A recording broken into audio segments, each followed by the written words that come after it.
restored independence, we have not managed to restore it or renovate it according to modern standards. Due to the privatization, more than 70% of the homes are privately owned by tenants inhabiting them. That's a rather high share, which is of course good, but the quality of these apartments of those residential houses are unfortunately very poor. So that's the sort of downside of the ownership. In the long run, Latvia and its inhabitants will benefit from a comprehensive housing policy and strategy that would promote the quality, sustainability, and innovation when it comes to providing housing. Latvia needs more houses that are green, that are truly green, and affordable to most of the Latvian inhabitants. I'm absolutely certain that Latvia has certain advantages when it comes to building green housing because, you know, wooden buildings have traditionally been built in our country. We have competitive wood processing companies that can provide this building material. I'm happy and grateful for this OECD study, which will help us deal with the housing affordability issues here in Latvia and tackle the quality of the housing through a smarter government policy. Thank you very much to everyone who contributed to this project. I would like to wish everyone a very interesting discussion about the project outcomes. Thank you. Thank you, Your Excellency. Now I would like to give the floor to the Minister for Economics, Jānis Vitenbergs. Your Excellency, Mr. President, Honorable Secretary General, ladies and gentlemen, I would like to start by thanking Mr. Gurría from the bottom of my heart and our guests, experts from the OECD for joining us today despite all the restrictions. Thank you for joining our virtual meeting. So it is nice to have you at this launch event on housing affordability in Latvia, a bilateral project implemented by OECD and Latvia. Affordable housing is one of our national priorities. Quality housing, which is affordable, is a basic need of any inhabitant. It is also important for the economic growth, and it is also important for the welfare. For the availability of housing is not only linked with the income of a household, but also has a strong impact on our growth. It is linked to the mobility, the non-availability of the housing, unfortunately, reduces your mobility and your economic input. And during the coronavirus pandemic, we also realized much clearer that housing should be a priority because you can efficiently comply with the social distancing only if you live in a home or an apartment which is not overcrowded and is of good quality.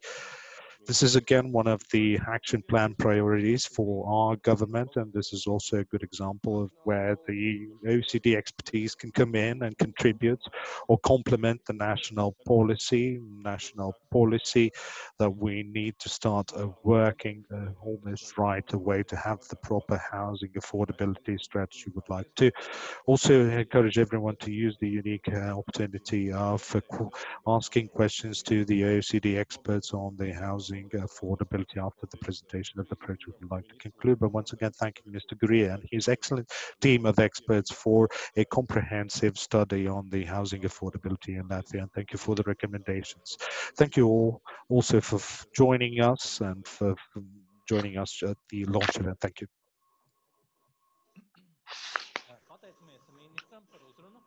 Thank you, Mr. Minister. As next, I would like to give the floor to the Secretary General of the OECD, Anhels Gurija, who will give us an insight into the main findings of the study on housing affordability in Latvia. Mr. President, Mr. Minister, dear friends, ladies and gentlemen, I'm delighted to present today the OECD report on policy actions for housing affordability. It's a very handsome report. And I would like to thank all the teams from both the OECD, but also from the ministry that have put it together, and in particular to thank both the minister as well as Edmund for all the support that made it possible to get the study together. We also benefited from the engagement with Latvian lawmakers, with parliamentarians, whom I would like to thank for their valuable insights. The COVID-19 pandemic has converted our homes into our principal places of leisure, but also into our offices and the schools of our children. So by bringing our professional lives into our personal lives, the crisis has shown a spotlight on the importance of housing policies for our well-being, for our broader economy. But the pandemic has also provided a stark reminder of the pressing housing challenges that still persist. We're delighted that improving access to affordable housing is a priority for the government of Latvia.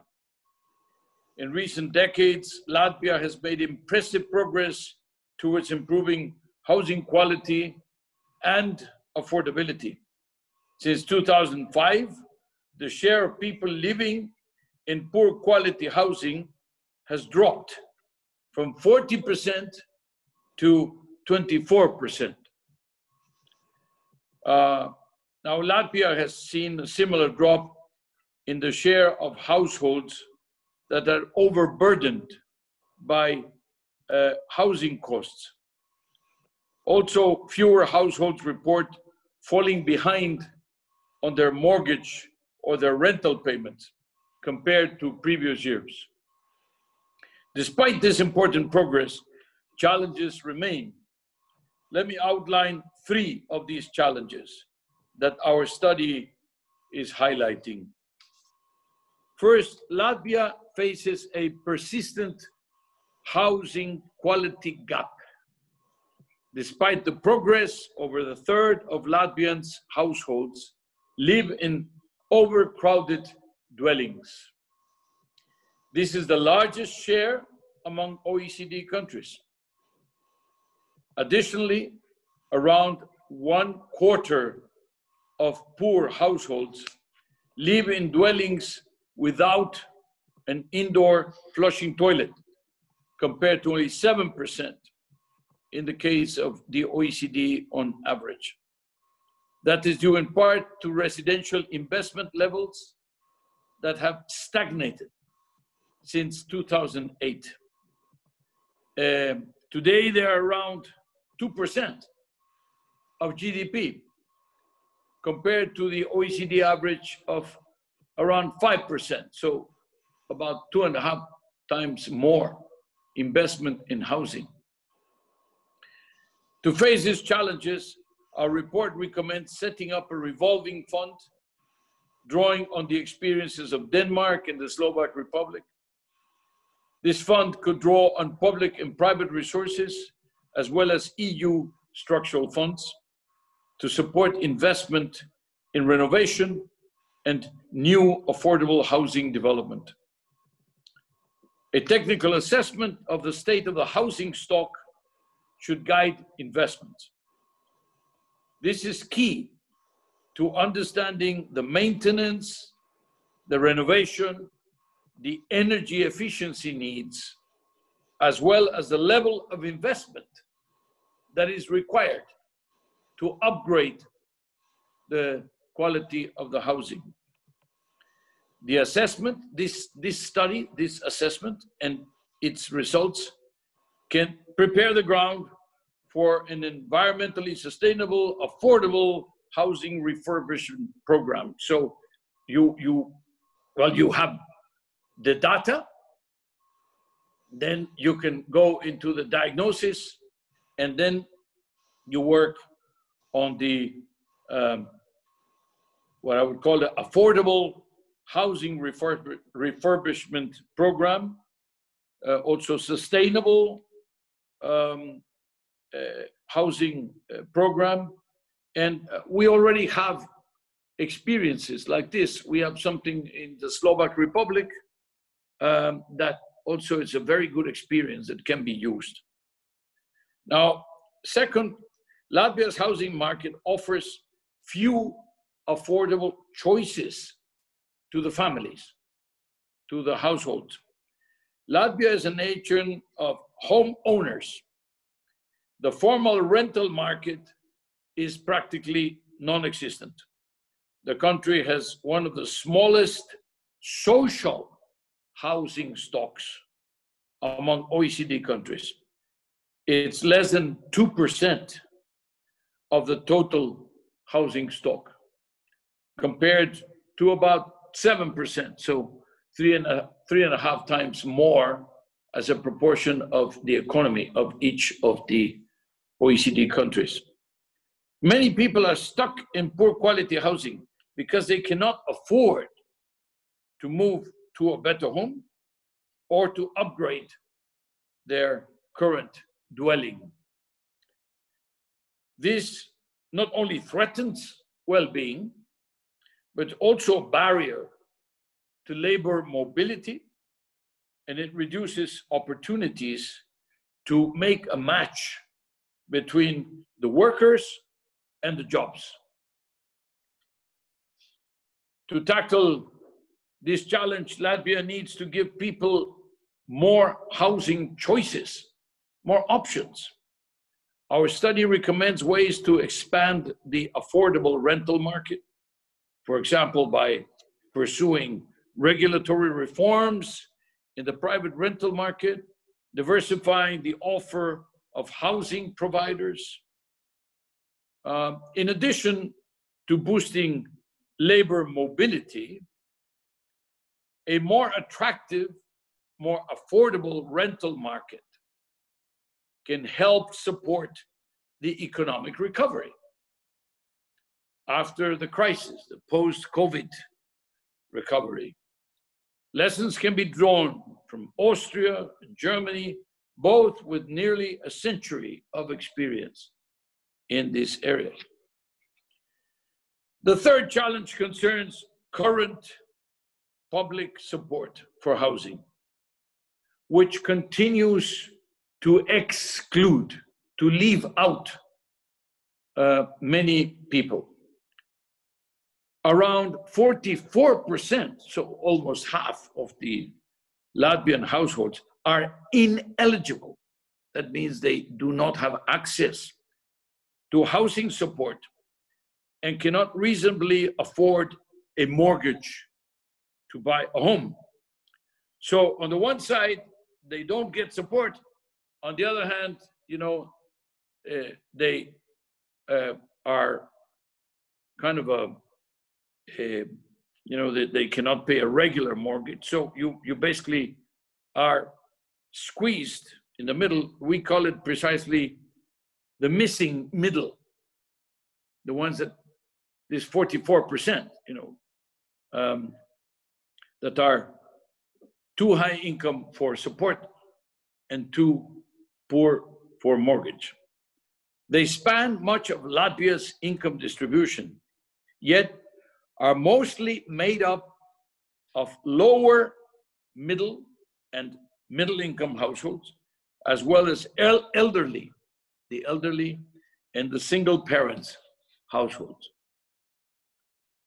To close the gap, to close this missing middle gap, we recommend expanding housing support for lower income households, notably through reforms to housing allowances. Our simulations show that housing allowances could reach more households at the lower end of the income distribution, which is where we want them, while increasing the current levels of support. In addition, introducing means-tested housing support, which means to really check out the families to see if their claims about low income are true, that could help middle-income families with children to actually buy a home, that they can prove that they need the support. So, Mr. President, Mr. Minister, dear friends, ladies and gentlemen, Latvia has made important progress in improving its housing sector, but important challenges persist. It is crucial now more than ever to build on this momentum, put in place the reforms that will improve well-being and ensure that everyone has access to quality, sustainable, and affordable homes. So rest assured, Mr. President, Mr. Minister, the OECD stands ready to support you in these efforts and in the implementation of the actual recommendations of the report, in the gathering the rest of the information, and then actually in the policy stage. So count on us. You know, we are ready there to work with Latvia and for Latvia. Thank you all very much.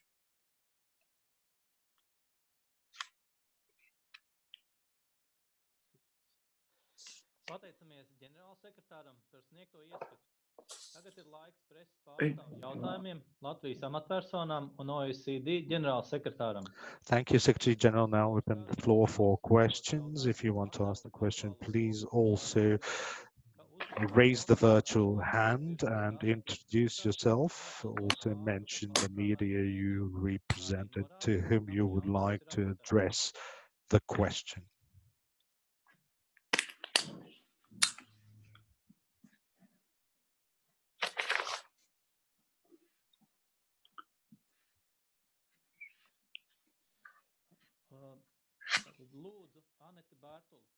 Anette Bertel, please. Yes, hello. Thank you for this opportunity. I wanted to ask from OECD, could you tell your opinion? Do you see the solution of the problem that so many people in our capital and also in other cities now live in those old USSR houses built in more or less the same time and also expiring in more or less the same time, actually one day leaving all those people homeless? Do you see any reasonable solution for that?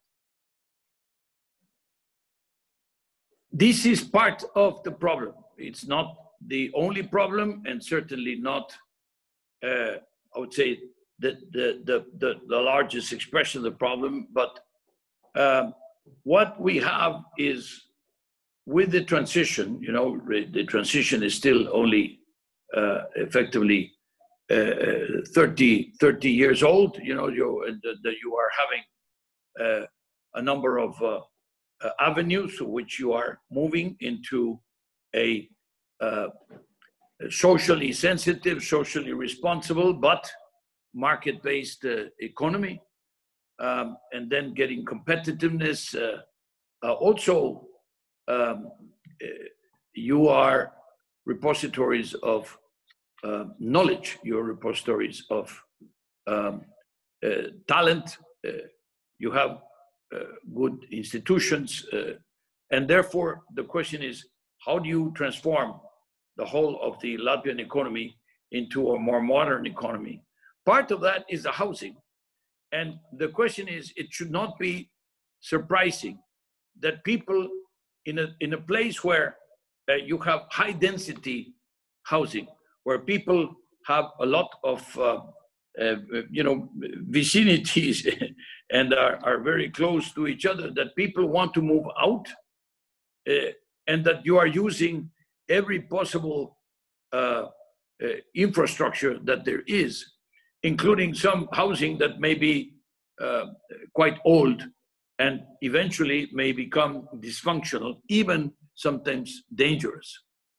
The question is how to make use of that infrastructure, maybe reinvest in terms of modernization, strengthening, and or maybe if it poses problems to the people who are living there, maybe the only solution is to actually raise these infrastructure, these buildings, and then try to build new ones. But here, I think the problem is broader. We're talking about close to half of the population that is considered to be, let's say, better off and therefore cannot access supports. And then they're needy, they're poor enough that they cannot pay for a regular mortgage. So that means that you have a very large part of the population basically not very mobile and not having too many options in a rental market, which sometimes is a solution, which practically doesn't exist. We know that there is a kind of a black market for some rentals, and that's an issue, but it doesn't happen. It's not reported regularly. Basically, the formal rental market, well, effectively is very small. And the social housing stock, that's another one of our recommendations. We're saying that of all the housing stock, all the houses that exist in Latvia, only 2% is social type of housing, against an average of 7% in the rest of the OECD. So that means we don't have to get to 7% tomorrow, but that means that there has to be an allocation of some resources, special resources, that have to go in that direction so that you can move some of the people who are living in not very sanitary conditions and not very high quality, not very quality conditions into better housing. Now that takes time, and also there has to be a moment when the government cannot do everything. Social housing is mostly the government that has to do the investment. But when you're talking about other types of housing, there is a mix. In some cases where there's a mix between the public and the private sector, and sometimes there is purely private sector for the better off. So what we are talking about is what I would call let's say a underdeveloped housing market, an underdeveloped housing market where the housing market and the housing institutions have to catch up with the very great progress that Latvia has been making in other fronts.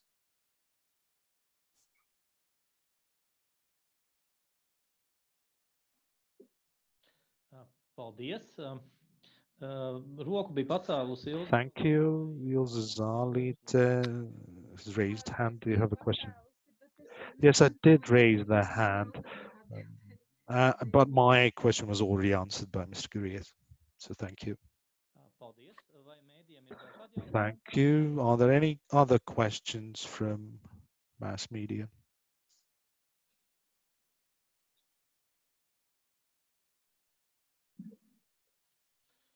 Liels paldies par jūsu atbildēm. Thank you very much for your answers. I would like to also thank the journalists for being active and asking questions. Would like to once again thank His Excellency President of Latvia, Secretary General of OECD, and Minister for Economics for joining the launch event of the study. Would like to wish you a nice day. So we will now continue with the technical presentation of the study and the policy recommendations or proposals. Now the floor is given to the Deputy Director of the Economic Department of the OECD, Izabella Koske, and Chief Economist of the OECD Labour and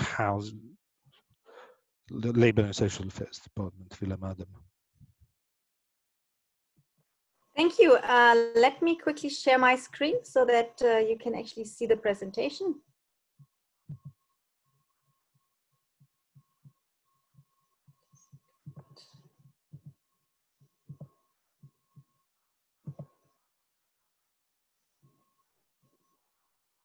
Okay.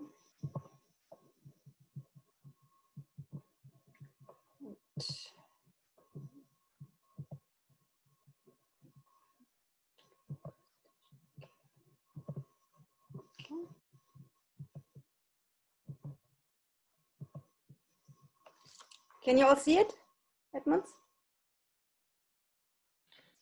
Yes. Perfect. Okay. So thank you very much and welcome everybody to this second part of the launch event, where we will give you some more details about the results of our study. I will first present a bit the housing market challenges that Latvia is facing before my colleague Vilems Adema will present you the policy recommendations that we are making in our report to tackle these challenges. Let me start with home ownership. It was already mentioned, home ownership is very high in Latvia. That's the case actually in many countries for the region. In Latvia, just over 7 out of 10 households live in housing that is owned outright, which means that they fully own the apartment or the house. There's not even a mortgage or a housing loan left on the property. This is well above the OECD average, which is just under 43%. Meanwhile, Latvia's rental market, as we heard, is very small from an international perspective. It represents around 12% of all household tenures, while the rental market makes up on average 28% of housing tenure in the OECD. So 12% versus 28%, that's indeed quite small. There's, however, a sizable shadow rental market in Latvia, whereby apartments are let without paying rental income tax and or their formal contracts are absent. But it's very hard to estimate the size of this shadow market.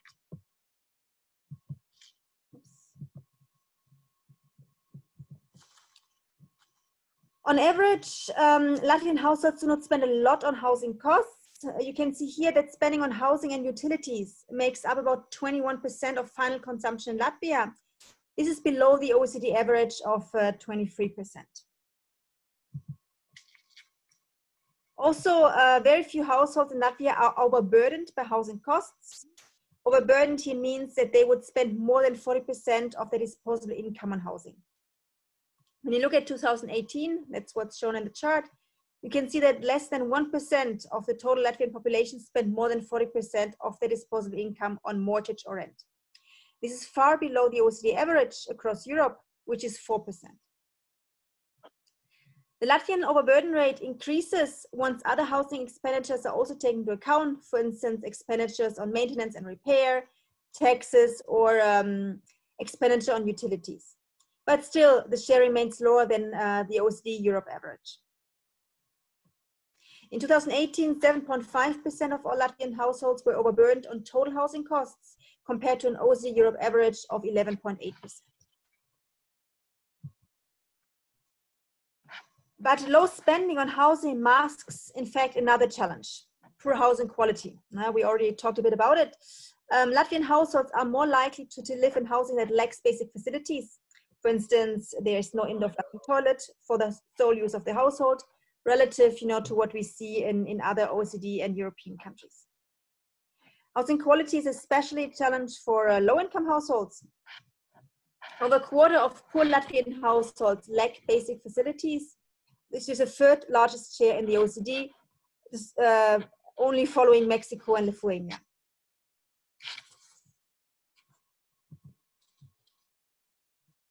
In addition, some Latvian households suffer from what we call severe housing deprivation, which means that they live in overcrowded conditions and on top have some additional issues such as a leaking roof, or they don't have a bath or shower, or the dwelling is considered too dark. On the left-hand side chart, you can see that around 4% of households in the third quintile and over 11% of households actually in the bottom quintile are severely deprived. On the right-hand side, you can see that similar to other OECD countries, many of the households that are in severe housing deprivation are homeowners, so they own their apartment or their house. In Latvia, that share is nearly 60%. An additional 25% are renters, either in the private rental market or in subsidized housing. There's another challenge that isn't immediately obvious from the typical housing affordability measures. It is that most Latvians cannot afford a mortgage to buy a home. This means that many renters cannot afford to become homeowners, and many homeowners cannot move to another, basically to buy another house and then move to, for instance, where the jobs are. This figure illustrates, based on current income levels across households and the average transaction price for an existing apartment in Riga, the estimated share of Latvian households that could afford a mortgage on either a 50 square meter apartment, these are the blue bars, or on a 75 square meter apartment, these are the gray bars. And you can see that across the country as a whole, fewer than half, actually 43% of Latvian households could afford a mortgage on a 50 square meter apartment. And for a 75 square meter apartment, the share is just 27%.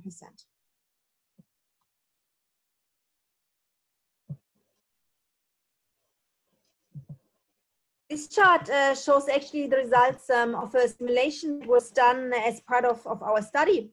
And it shows you that there's a big chunk of the population that is not receiving either support for housing or cannot afford a mortgage. On the left-hand side of the chart, you see the poorer households who receive benefits. They either live in social housing or receive the housing benefit. While on the right-hand side in dark blue, you can see the richer households. They can or could afford a mortgage, a commercial mortgage. And also some of them are eligible for the mortgage guarantee administered by Alto. Now the red part in the middle, this is what we call the missing middle. These are households that are too rich to qualify for the housing benefit or for social housing. At the same time, they are too poor to be able to afford a commercial mortgage. And this missing middle represents 44% of all Latvian households, and that's quite a sizable share. Let's zoom in a little bit on this missing middle. In terms of income level, it actually affects people across the entire income spectrum, but the majority of households are in the second and third income quintiles. In terms of household types, it's a lot of people who are single person households or single parent households.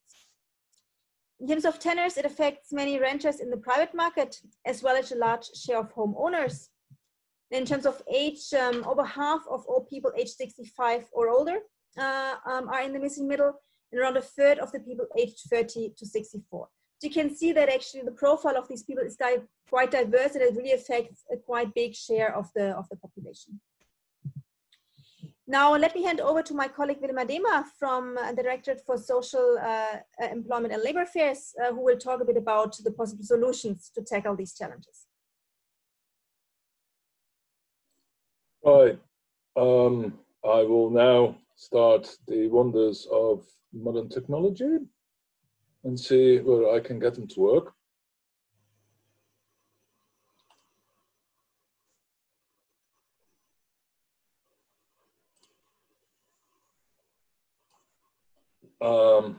I have the feeling that you can now see the slide. I hope you can. I would like to start off actually with thanking the Latvian authorities for organizing this meeting and help us disseminate our work. I would also like to thank Edmunds and Ruta and Skaidrita for helping us gather information and organizing previous events. I can't see who else is in the meeting, but we had a workshop late last year, and there were various experts of different countries, and I hope they have logged in, and I would like to thank them for their contribution. There's quite a few OECD staffers who have worked on this. I won't name them all. Suffice to say that they are all younger than me. Let me go to the next slide and think about a little bit about the possible solutions for the housing challenges that Latvia is facing. And you see here the 4 pillars. I would start off with saying that these pillars are interlinked. It's not just enough to pursue one of these pillars, you have to pursue many of them in conjunction and in a consistent manner. And the other thing I would like to say is that the study was prepared pre-COVID, of course. But the COVID crisis has brought to the fore in many countries, not just Latvia, the extraordinary housing challenges many countries face. And, but the crisis also gives opportunities.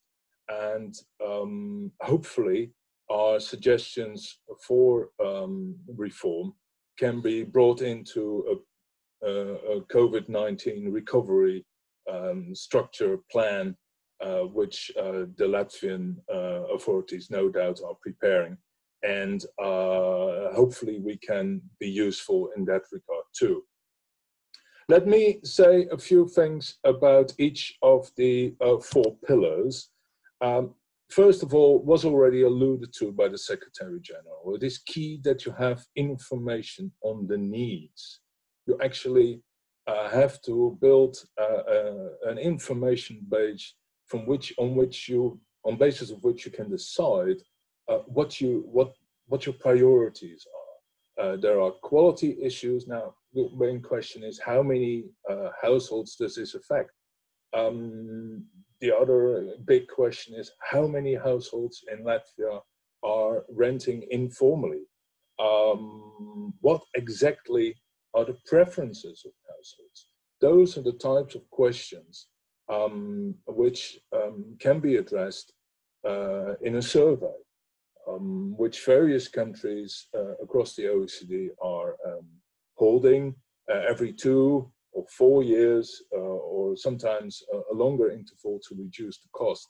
But they give the policymakers a better view of the needs that housing markets face and the needs that people have, as was alluded to by the journalist who intervened earlier on when she mentioned the state, the quality of many of Latvian houses. So it would be important to get a good view on the needs and the priorities.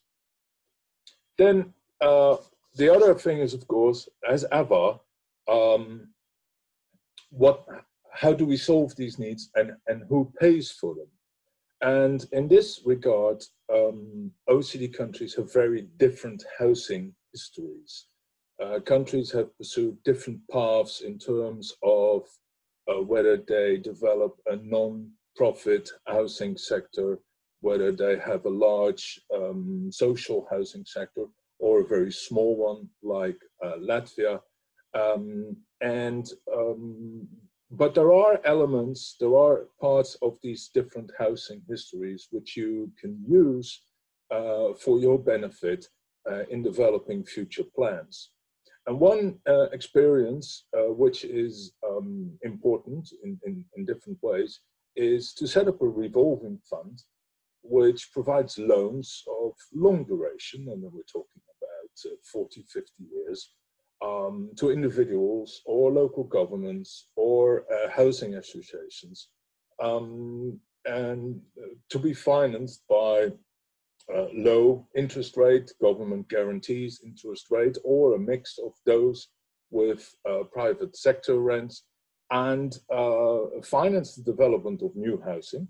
But investment can also be used to refurbish and regenerate existing dwellings, and in that sense put up an important amount of public monies up front, but over the years, with the paying back of rents, with the selling of houses built through the fund, you can make the fund financially sustainable, as has been proven, for example, in the Slovak Republic, a country which shares an USSR-dominated housing history with you, whereas countries like Austria and Denmark, which have similar funds, do not. So there are important elements that can be used from all these experiences. Then the other issue is that there is a very small formal rental market in Latvia. We know there's also a very small social housing market in Latvia, and we know that there is a considerable informal renting market, but we do not know exactly how large that is. So if you want to extend the formal rental market, you can do two things. You can consider, as Parliament is currently doing, the regulations in terms of tenants and landlord relations. And you can also consider developing new housing, making use of new institutions, or extending the role of existing institutions like the municipal housing companies, which have taken on the role of running and operating, for example, the Valmera experience. So Austria, over time, has developed a large third sector of housing associations and non-government organizations, which provide rents at provide dwellings and tenancies at cost price. So there is across the OECD a large sector of non-profit housing associations which operate with an objective of providing decent quality housing rather than just following a profit maximizing objective. Then there is the question of quality of housing, as already was alluded to earlier. The report includes various simulations of how grant finances may affect access to housing, but also housing regeneration and housing refurbishment. But again, the revolving fund can be so designed as to cover this particular policy objective as well.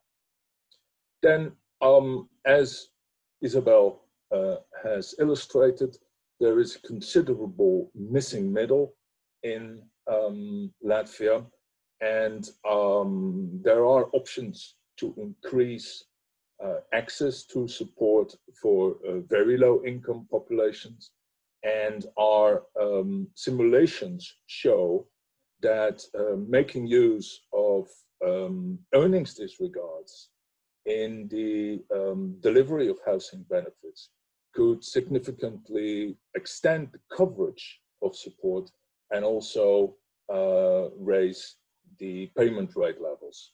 So that is an option which in the model simulations comes out as a potential avenue for reform.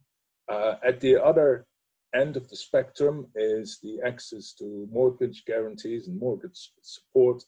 And again, it is important to identify what the needs are in the Latvian housing market. And then you can start to think about tailoring such mortgage supports to specific groups, such as families with children or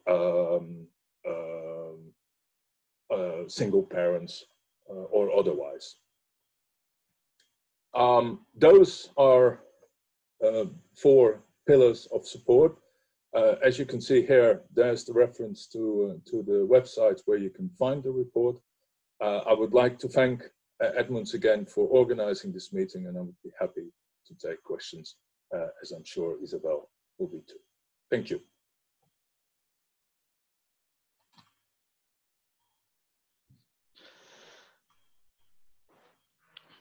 Pateicamies OECD kolēģiem par prezentāciju un detalizēto I'd like to thank our colleagues from the OECD for the presentation and in-depth insight into the study and its recommendations, and would like to thank OECD for proposing policy interventions required to improve the affordability of housing in Latvia. Now I would like to open the floor for questions to all the guests and representatives of mass media. Again, raise your virtual hand if you want to ask a question.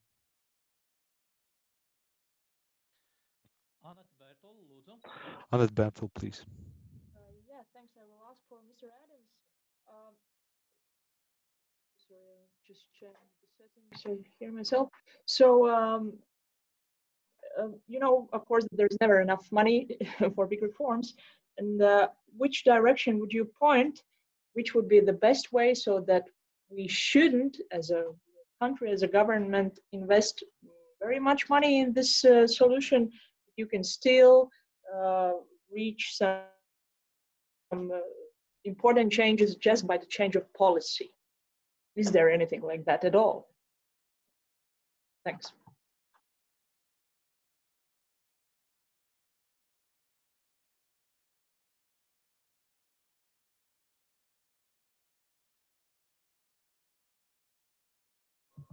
Let me maybe start.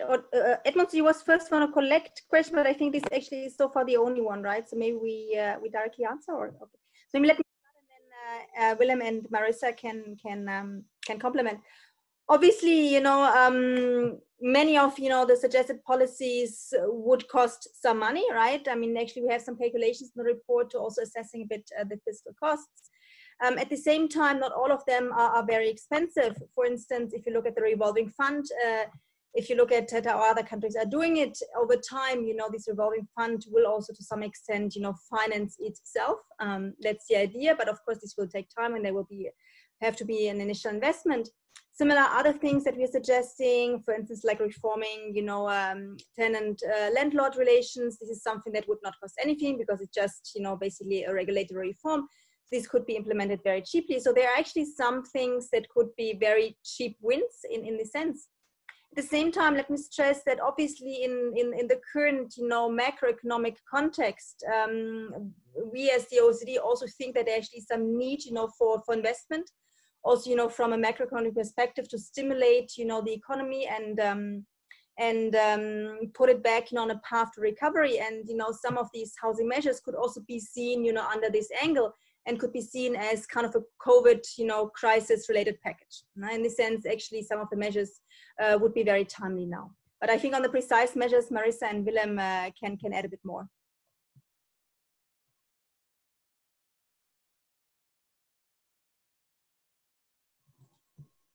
Well, I can try. As Isabel said, there is no such thing as a free lunch. But I think that countries across the OECD are increasingly aware that since the previous crisis, the Great Recession, direct public investment in housing has gone down.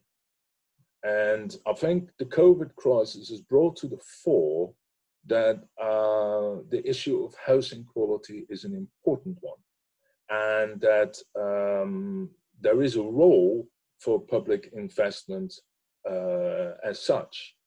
Then the COVID crisis, as Isabel mentioned, otherwise also warrants room for investment. And this, so therefore, gives us an opportunity to increase public investment. But the important point is, of course, to do it wisely. The revolving funds that exist in the Slovak Republic, in Denmark, in Austria, give a long-term financial solution. They do require money upfront, so to speak, but also with support of European funds, this can be made a financially sustainable solution in the long term. And as one of the commentators said, such would also support, one of the questions just circulated, such would also have a positive impact on job opportunities in the construction sector. Yes, thank you, Willem and Isabel.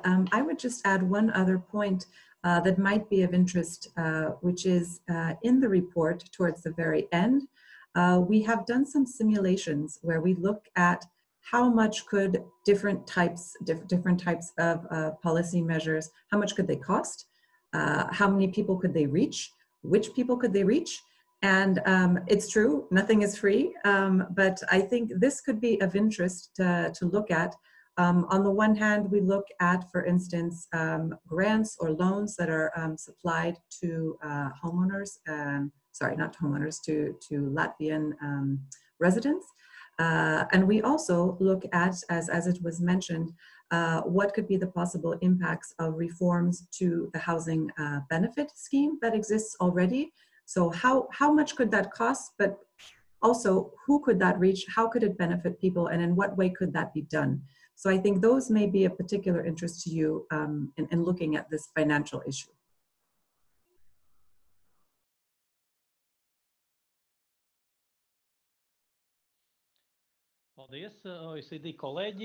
Thank you. I would like to thank colleagues from the OECD. I see that there is a question from Julie Lawson in the chat section. I suppose it's a question to the experts of the Ministry of Economics. They mentioned that many countries such as Denmark are using the renovation expansion of affordable housing as stimulus measure to ensure job creation that is purposeful and useful. Has this been considered by Latvia? Well, the good thing is that due to COVID and in scope of the COVID recovery package, we have allocated additional funding for the energy efficiency projects or the insulating of the houses, 33 or 34 million, which will be additional money on top of the project that we have already approved. And in addition, we could also set up a revolving fund that could help us, finance the renovation of the houses when the construction sector is down. And OECD recommendations indeed suggest that we should create such a revolving fund so that we could invest more in housing renovation projects, do it in early stages or do it earlier, and thus stimulate the economy. Before I give the floor to the next speaker, I would like to also underline that there is a link in the chat section to the study. If you want to read the study, just use this link. And Daryl Castle would like to ask the question, so please, the floor is yours.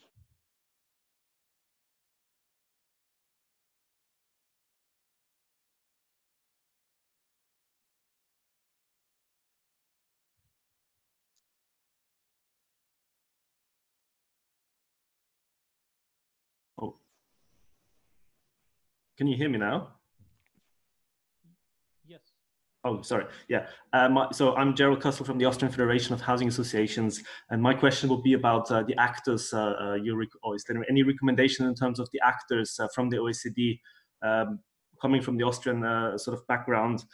It's third sector organizations, as Willem has already mentioned. And I was just wondering if there are any recommendations whether there should be public sort of actors getting involved, or sort of more from the third sector or private sector.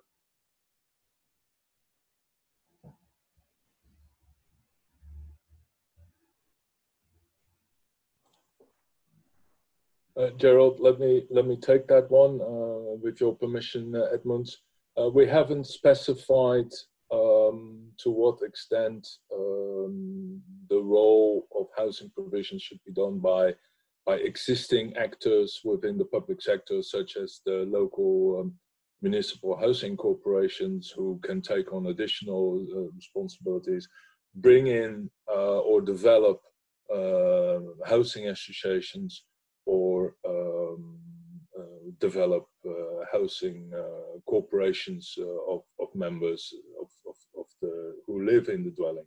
We haven't made any particular target saying, listen, you better do this in the public sector or in the housing or in the third sector, as you have it in Austria. I mean, obviously, it would take time to develop a comprehensive third sector as exists in Austria, but knowing the enthusiasm of most and the commitment of most of the people working in the housing sector in Denmark and Austria, it will be a very important path to pursue.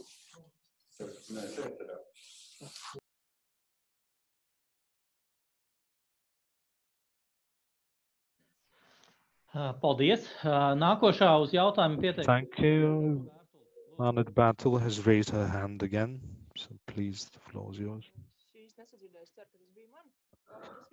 I hope the question, I was given the floor to ask the question. I would like to ask Ministry for Economics. Have you already considered the recommendations given by the OECD? Are you planning to implement them, or are you looking at other solutions? So what is happening with affordability of housing in Latvia in terms of implementation? Thank you. Thank you for your question. I'll try to answer it the best I can. I would like to once again thank colleagues from the OECD for giving us these recommendations. It's nice to see, looking at them, that there are already some of the initiatives on our side that are overlapping or are very similar to what OECD has proposed. Ministry for Economics, together with the Parliament, is very actively working on the new framework, on the new Rent Act or Rent Law, and we hope that it will pass through the Parliament quickly enough and will establish, a good balance in the relationship between the rental and rentee, or the owners, and the tenants. Until now, there were a lot of procedures when it came to dispute settlement. If somebody didn't pay the rent, you had to go through a long proceeding to get the money from dishonest tenants. So that was one of the reasons why our rent market was so small. So we are trying to solve that. Also, when it comes to housing affordability, we have also guarantee program, which is very successful, but it is not enough to have only the guarantee program, and we have developed, ministry has developed a package, and we would like to increase the scope of beneficiaries, but we also have other measures. We would like to give grants to families with multiple children, families that would like to buy their own home, to provide additional incentive for them, as an additional incentive for them to buy their own home. Then we also have another program, the energy efficiency program. So we have state guarantees for the replacement of the installation. We are currently working on this program, as you know, together with the European Commission and with the help of the structural funds. So we are investing more in, again, energy efficiency programs, so to replace the installation of houses. So that's, again, what we're doing on the quality. And the fifth strand, the fifth direction in which we are working, and that's again based on the OECD recommendations, we are taking a stock of the quality of our housing stock. Although we have a very small budget, this is a priority of ours, and we have allocated the funding in order to do the Soviet housing audits. We started with balconies, with technical audit of balconies. Now we are focusing on particular models of houses or types of houses, and are suggesting the best improvements in their particular case, given our analysis of what the most common technical, or well, structural rather, problems are. And when it comes to Soviet housing stock, we are trying to give advance warning and notice to those who are living in poorer houses, poorer quality houses, that there are going to be problem X, Y, Z that they need to solve as quickly as possible.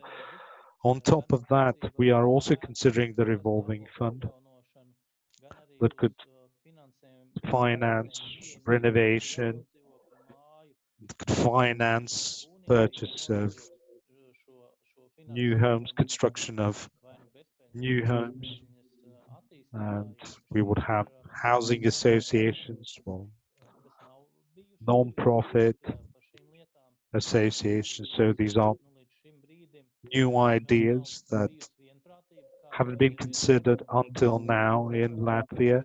We have had discussions about that, but there have been no specific plans. And hopefully these recommendations will again push us closer to this fund, because we have convincing evidence now. And also those models mentioned in the study,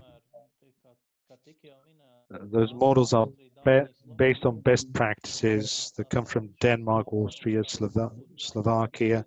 So these are the countries from which we should, transfer the experience, and countries from which we have to learn when it comes to designing our support measures and programs, because they have the best practices when it comes to our challenges, and we will introduce new instruments, and support will be provided more in the form of funding. We are not going to give grants. We're going to support lending and so on. Thank you. And now Ilza Zālīte would like to ask the question, so please, the floor is yours. Hello, I also wanted to ask Ministry. My question was pretty similar. What has Latvia done until now? Any studies on the quality of the housing stock? I think the State Audit Office released a study this January with plenty of recommendations of what needs to be done. So what I'm interested in, what does Ministry think? Was there anything surprising in this study, anything unexpected? And the second question is, could you, just walk me through how those recommendations will be implemented, which recommendation will be implemented first and so on, and which of the recommendations might not be implemented in the foreseeable future and could be postponed later? Thank you for the question. I should start by underlining probably that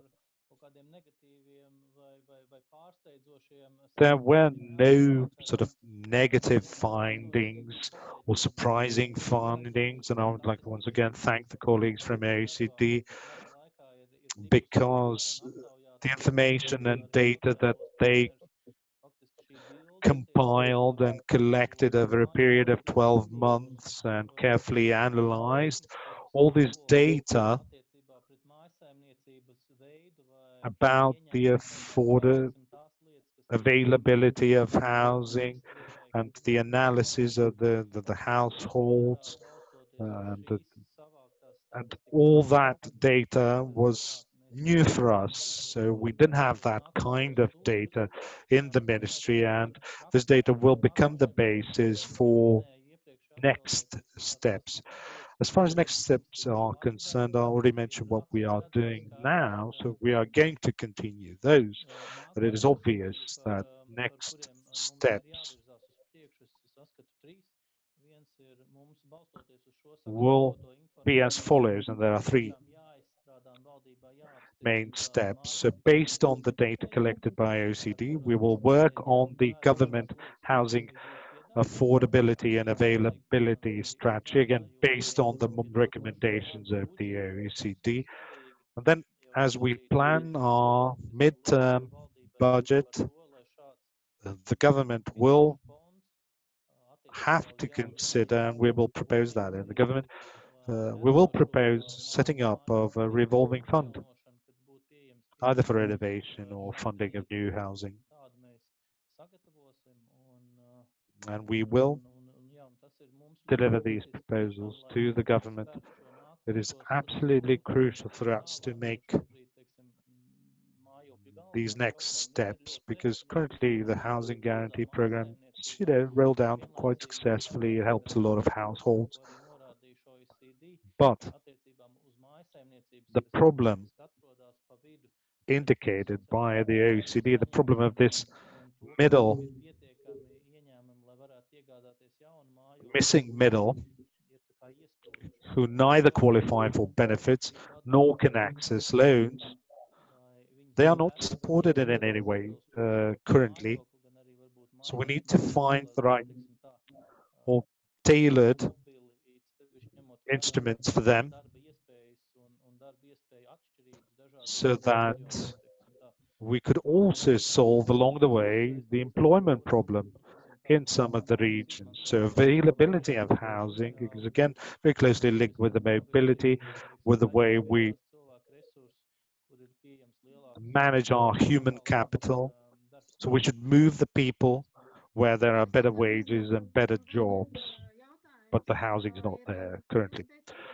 I apologize. I have another question. You said, you mentioned the plan and then you mentioned the fund, but will this be sort of managed by the government, or will local governments also be somehow involved in implementation of that? Well, there are two parts to this question. First of all, we have to create this facility, financial facility, this revolving fund that could fund construction of new houses or the renovation or refurbishment, if you will, of the existing stock. And then there's the other part of your question. And we haven't made any decisions on that yet. Who will qualify for this funding? Will this revolving fund be available for municipal institutions or exclusively to private investors, housing associations or cooperatives? Well, this is what we haven't decided yet. Thank you.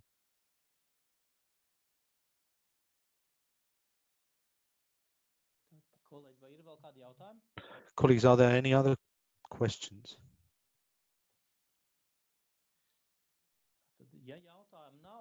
Since there are no further questions, I would like to thank again our colleagues from the OECD for the comprehensive study, for your contribution and for identifying the best practice that we should follow. Thank you, Isabel, Willem, Marissa. Thank you very much for your input. We are extremely grateful for the study that you have produced and for the data that you have provided. It's really meaningful data, and we have made a major step forward towards a meaningful housing strategy. And I hope that after some time we'll be able to say that we made the right steps towards better housing stock, towards more affordable housing. So thank you all. Thank you for the study.